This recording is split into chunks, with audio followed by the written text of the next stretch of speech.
अगर आपका अपराजिता का कोई प्लांट पूरी तरीके से सूख गया है और अगर आप उसको उखाड़ करके फेंकने की सोच रहे हैं, तो उखाड़ करके नहीं फेंकना है आपको बिल्कुल भी, क्योंकि इस प्लांट के साथ मैंने अभी एक कंडीशन देखी है। मेरे पास अपराजिता प्लांट के काफ़ी सारे प्लांट हैं।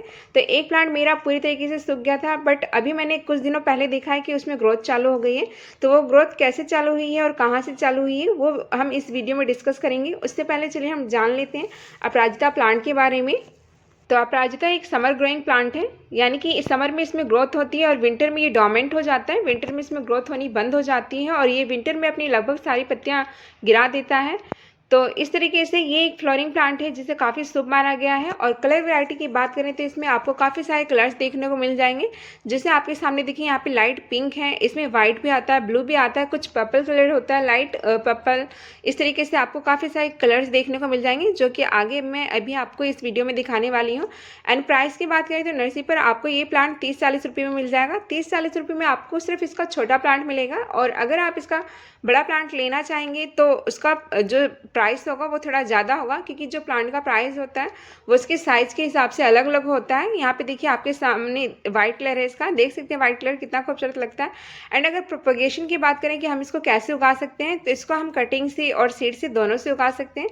कटिंग से अगर आप उगाएंगे तो इसमें थोड़ा सा टाइम लग जाएगा रूट्स आने में, और सीड से अगर आप इसको ग्रो करेंगे तो 8 से 10 दिन में इसके सीड्स ग्रो हो जाते हैं। अगर आप इसको मानसून के टाइम सीड से ग्रो कर रहे हैं तो सीड्स थोड़ा और जल्दी जर्मेट हो जाते हैं इसके। तो इस तरीके से आप इसको सीड से भी ग्रो कर सकते हैं। और जब इसके फ्लावर्स सूख जाते हैं तो इसमें सीड पॉट बनते हैं और उनके सीड पॉट को आप कलेक्ट करके इसको उगा सकते हैं गर्मियों में ईजिली।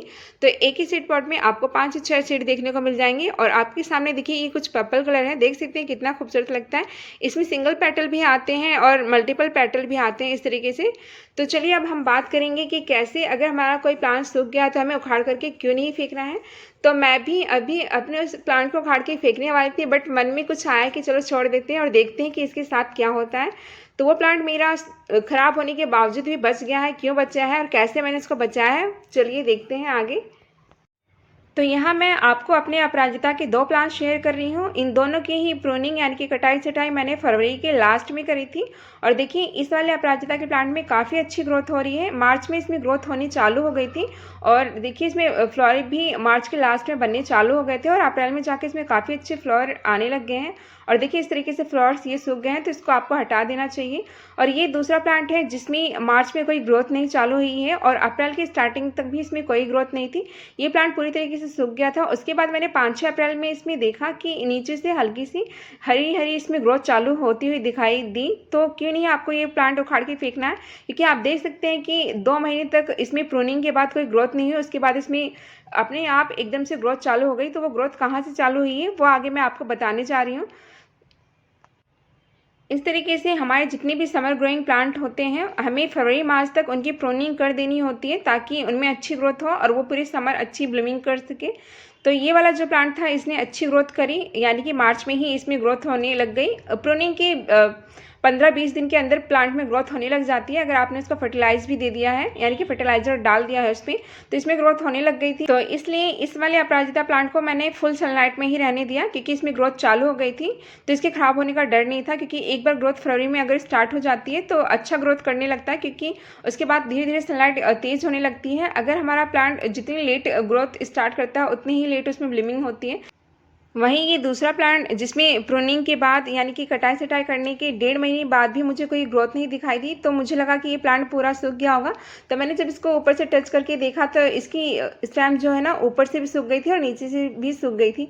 तो मुझे पॉट की ज़रूरत थी, तो सोचा मैंने कि इस पॉट को खाली कर दिया जाए। फिर एक बार मन में आया कि चलो, मैंने कई प्लांट्स में देखा है कि प्लांट अगर पूरा ऊपर से सूख जाता है तो कई बार नीचे से रूट्स में से ही नीचे से बेबी प्लांट निकलने लगते हैं। तो मैंने इसको ऐसे ही रहने दिया, बट मैंने इसकी सनलाइट की जो जगह थी वो चेंज कर दी। जहाँ मैंने इसको पहले फुल सनलाइट में रखा था, अगर किसी प्लांट में हमारी ग्रोथ नहीं हो रही है और हम इसको फुल सनलाइट में रख देते हैं तो वो पूरी तरीके से ख़राब हो जाता है कई बार। तो मैंने इसको उठा करके ऐसी जगह रख दिया जहाँ इसको सिर्फ मॉर्निंग की आधे घंटे की सनलाइट मिलती थी। तो उसके बाद मैंने क्या देखा कि कुछ दिन बाद ही, मतलब अप्रैल की स्टार्टिंग में ही, इसमें मुझे नीचे से हरी हरी छोटी सी स्टेम निकलती हुई दिखाई दी। तो उसके बाद मैंने इसको पानी जो देते हैं, पानी पे कंट्रोल रखना चाहिए आपको। जब आपका प्लांट सूखने लग जाता है या पूरी तरीके से सूख गया होता है, तब आपको पानी सिर्फ तभी डालना होता है जब इसके ऊपर की सॉइल पूरी तरीके से सूख जाए। तो मैंने पानी कम डाला और कम सनलाइट दी। उसके बाद देखा मैंने ये नीचे से जो ग्रोथ निकल रही थी और यहाँ से 1-2 एक्स्ट्रा और स्टेम निकलने लगी। तो आपको मैं देखिए ये नीचे से दिखा रही कि पूरी तरीके से नीचे की स्टेम सूख गई है, उसके बावजूद भी नीचे जड़ में से ये स्टेम निकली हैं। तो इस तरीके से आपको अपने अपराजिता का प्लांट को उखाड़ के नहीं फेंकना है। अगर वो पूरा ऊपर से सूख भी जाता है तो कई बार क्या होता है अपराजिता के प्लांट में भी और बहुत सारे प्लांट होते हैं, जैसे कि हमारा क्रिसैंथेमम हो गया, गुलदावदी भी, अगर वो ऊपर से सूख जाता है तो नीचे से रूट के पास से बेबी प्लांट निकलते रहते हैं। तो इसमें भी मैंने देखा कि रूट के पास से ही, देखिए यहाँ पे मैं आपको दिखा रही हूँ मिट्टी हटा करके, तो ये स्टेम से निकल करके ये जो इसकी ये ग्रीन वाली ब्रांच निकली है ये इसकी रूट के पास से निकली है। तो इस तरीके से अगर आपका कोई अपराजिता का प्लांट सूख जाता है तो आपको उखाड़ करके नहीं फेंकना है। तो देख सकते हैं, तो इस तरीके से मेरा ये प्लांट बच गया। अगर आप कोई प्लांट लेकर के आए हैं खरीद करके, तो इस तरीके से आपके पैसे जो है वो वेस्ट होने से बच जाएंगे और कम टाइम में हमारे पास प्लांट नहीं तैयार होता है, क्योंकि अगर हम बीज से ग्रो करते हैं तो इसको थोड़ा टाइम लग जाता है, पर ये मदर प्लांट से इस तरीके से बेबी प्लांट जो निकलते हैं वो तेजी से ग्रोथ करते हैं। तो इस तरीके से आपको अगर आपका कोई प्लांट सूख जाता है तो वो उखाड़ के नहीं फेंकना है, आपको उसको छाया में रख देना है, या फिर आप उसको आधे 1 घंटे की मॉर्निंग की सनलाइट दें और पानी थोड़ा कम डालें। तो आप देखेंगे कि अगर प्रूनिंग के 1.5-2 महीने बाद भी उसमें ग्रोथ नहीं हो रही तो थोड़ा और टाइम लग सकता है, पर नीचे से इस तरीके से बेबी प्लांट निकलने लगते हैं।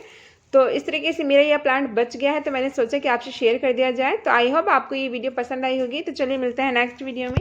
अपना और अपनी फैमिली का ख्याल रखिएगा, हार्डवर्क करते रहिए to achieve your goal. Bye.